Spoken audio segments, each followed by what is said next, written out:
सच्चाई में अगर बगावत है तो समझो हम भी बागी हैं। एंकर प्रेम कुमार के साथ देखिए डीएस दादा हजूर न्यूज। हम दिखाते हैं अपने रिपोर्टर की ये खास रिपोर्ट।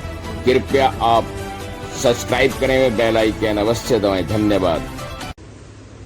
आज देश की माननीय मोदी जी की कैबिनेट ने वन नेशन वन इलेक्शन के नियम को, कानून को पास कर दिया है, जिसके लिए पिछले वर्ष देश के पूर्व महामहिम राष्ट्रपति रामनाथ कोविंद जी के नेतृत्व में एक कमेटी का गठन किया गया था और उस कमेटी ने आदरणीय रामनाथ कोविंद जी के नेतृत्व में देश में पूरी मेहनत की और उसके बाद उस पर रिपोर्ट वर्तमान में देश की महामहिम राष्ट्रपति द्रौपदी मुर्मू जी को सौंपी और उन्होंने इस रिपोर्ट को आगे कैबिनेट को सौंपा।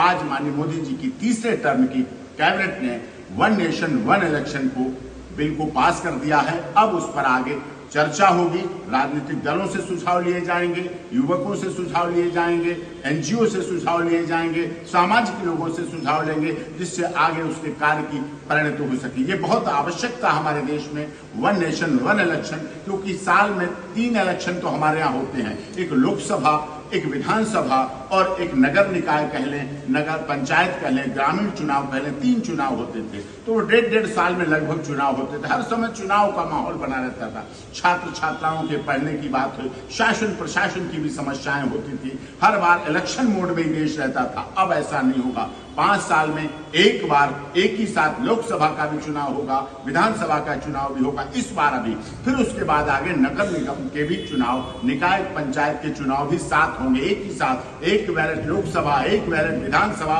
एक बैलेट नगर निगम के चुनाव, पंचायत चुनाव में रखा जाए। एक ही इलेक्शन का आई कार्ड, एक ही शासन प्रशासन, सुरक्षा व्यवस्था, ये सारी व्यवस्थाओं को एक साथ। धनबल बचेगा, जनबल बचेगा। जो हम मतदाताओं में राजनीतिक दलों को लेके कुछ डिस्प्यूट हो जाते हैं, कोई जातिगत कारण, कोई भाषा कारण, जो इस तरह के डिस्प्यूट है, रक्त रंजित झगड़े भी हो जाते हैं, कई बार बड़े बड़े अपराध हो जाते हैं, उन अपराधों पर भी नियंत्रण लगेगा। चुनाव में भ्रष्टाचार पर भी नियंत्रण लगेगा। चुनाव में जो भ्रष्टाचार फैलता था, इस तरह का होता था, राजनीतिक दल कभी नोट के लिए वोट के लिए नोट भेजते, कभी कुछ लुभावने देते, कुछ इस तरह से लालच देते, ये भी खत्म होगी। जैसा कि आदरणीय टी.एन. शेषन जी ने चुनाव में सुधार किया था, वही सुधार वर्तमान में माननीय देश के गृह मंत्री जी ने कहा था कि देश मोदी जी की सरकार में तीसरी टर्म में ऐतिहासिक इलेक्शन कमीशन, इलेक्शन पर जो परिवर्तन आएगा, जो सुधार आएगा, वो देखेगा और निश्चित तौर पर इस सुधार से हमारा एक निशान है, एक संविधान है,